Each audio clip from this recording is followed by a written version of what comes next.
Masyarakat Anti Korupsi Indonesia atau dikenal dengan MAKI mengungkapkan ada 20 surat izin penggeledahan yang dikeluarkan oleh Dewan Pengawas dalam beberapa kasus di Kemensos. Namun menurut MAKI, surat izin tersebut ditelantarkan.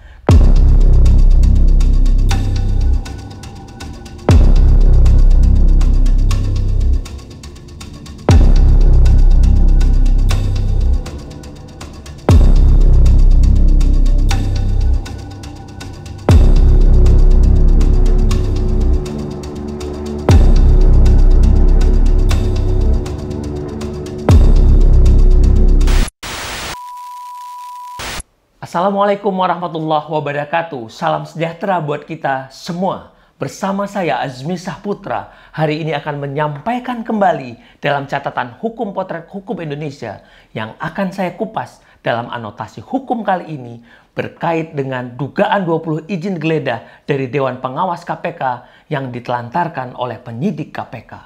Rekan-rekan sekalian, Masyarakat Anti Korupsi Indonesia atau dikenal dengan MAKI mengungkapkan ada 20 surat izin penggeledahan yang dikeluarkan oleh Dewan Pengawas dalam beberapa kasus di Kemensos. Namun menurut MAKI, surat izin tersebut ditelantarkan.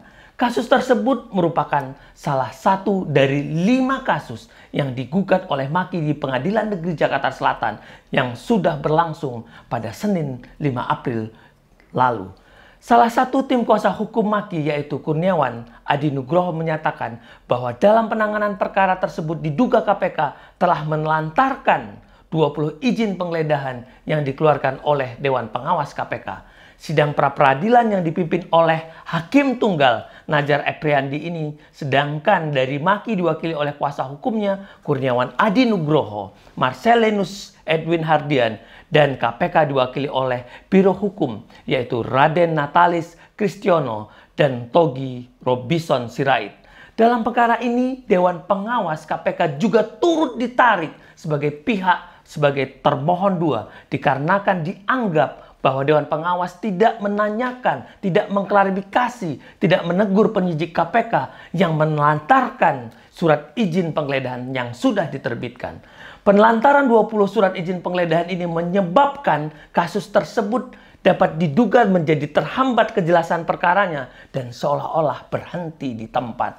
Dengan demikian, beberapa kasus hasil penyidikan yang dilakukan KPK belum dapat disidangkan dengan segera. Sementara dalam kasus yang sama, para terdakwa lain telah disidangkan. Sebagaimana diketahui, sampai saat ini masih ada tersangka yang belum disidangkan, yakni antara lain mantan Menteri Sosialnya Juliari P. Batubara, Matius Joko Santoso, dan pejabat pembuat komitmen Adi Wahyono.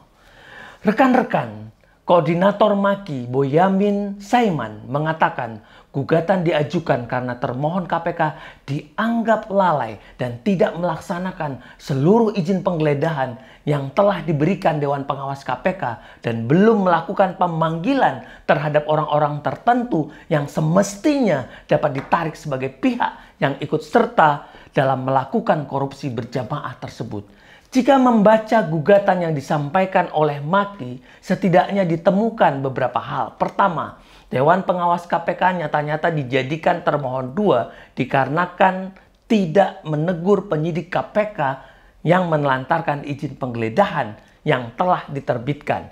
Kedua, terungkap ada 20 izin penggeledahan yang nangkrak, yang disia-siakan dan tidak dilanjutkan. Dalam perkara korupsi sembako, bansos, lembaga ini telah mendaftarkan 5 gugatan pra-peradilan sekaligus yang tidak ditindaklanjuti oleh penyidik KPK dan dijadwalkan akan digelar pada Senin lalu 5 April di Pengadilan Negeri Jakarta Selatan.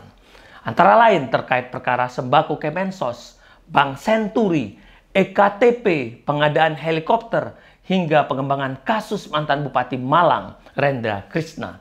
Kelima gugatan pra-peradilan ini juga diajukan sebagai upaya untuk mengembalikan indeks persepsi anti korupsi yang menurun dari tahun 2020 di angka 37, sebelumnya sekarang menjadi angka di urutan 40.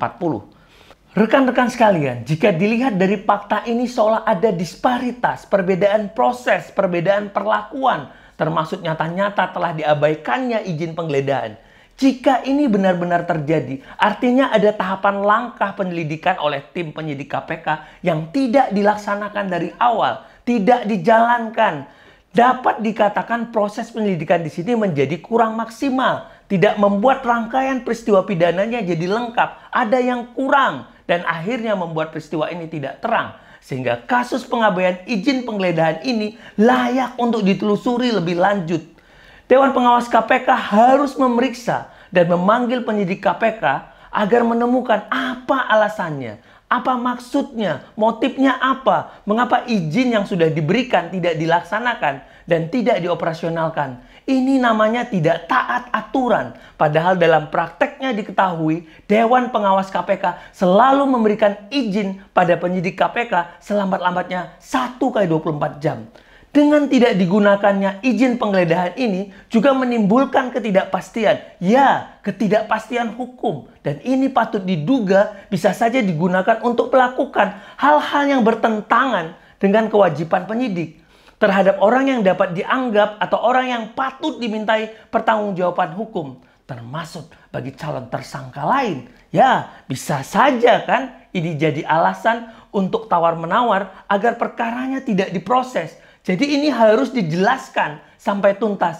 Tentunya harus di-follow up atas temuan masyarakat anti korupsi Indonesia ini atau lembaga MAKI ini. Kalau tidak di-follow up dan dituntaskan selama fase itu pula, sampai kapanpun bisa terjadi penyimpangan-penyimpangan. Jadi harus diingat, ini harus diusut tuntas. Kasus izin penggeledahan ini secara terang benderang dan harus dibuka ke publik. Maka kedepannya perlu penguatan lembaga pra-peradilan. Karena disinilah fungsi kontrol dalam fase penyelidikan maupun penyidikan termasuk membatasi kekuasaan aparatur negara. Dan dipastikan KPK menempatkan penyidik pada posisi yang netral, tidak boleh berpihak dan tidak dibebani oleh komitmen politik.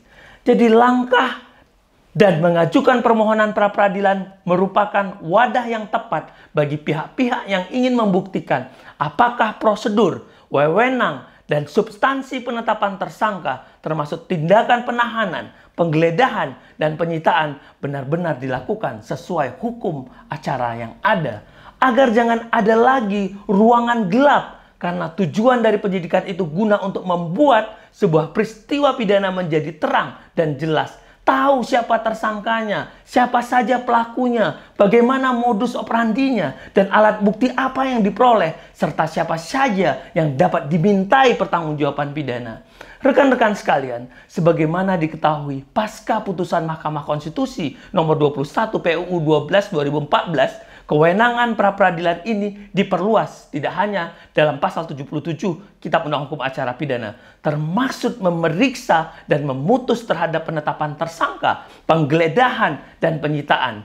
Diharapkan dengan adanya putusan pra-peradilan ini agar ada kepastian hukum, pra-peradilan harus dijadikan salah satu sarana dalam menegakkan hukum dan keadilan dan kebenaran, agar dalam melakukan satu tindakan penangkapan, penahanan, penggeledahan, penghentian penyidikan, dan penuntutan tidak terjadi bias atau menyalahgunakan kewenangan maupun menyimpang dari ketentuan perundang-undangan. Maka keberhasilan penegakan hukum sangat tergantung dari penegak hukumnya. Demikian pula penerapan pra-peradilan dalam suatu proses peradilan pidana tergantung pada kualitas penegakan hukumnya. Maka mari mendorong penegakan hukum dan pelaksanaan budaya hukum di Indonesia menjadi lebih baik. Rekan-rekan, demikianlah paparan analisis singkat terkait surat izin geledah dari Dewan Pengawas yang belum dilaksanakan KPK. Semoga catatan kecil ini dapat dijadikan evaluasi bagi KPK untuk menjadi lembaga penegak hukum yang independen, lembaga yang membuat takut bagi koruptor, dan kembali pada amanat pembentukan KPK untuk melakukan pemberantasan tindak pidana korupsi secara profesional dan berkesinambungan. Mari mewujudkan penegakan hukum yang berwibawa, menegakkan negara hukum, dan fungsi hukum kedudukan hukum harus lebih tinggi dari kekuasaan agar mampu melindungi kepentingan masyarakat. Ayo semua bersinergis bersatu dalam barisan untuk memperbaiki keadaan, menemukan kebenaran, dan maju ke depan meluruskan guna membangun bangsa. Karena membangun sistem sama artinya membangun masa depan. Saya Azmi Saputra, sampai jumpa pada anotasi hukum selanjutnya.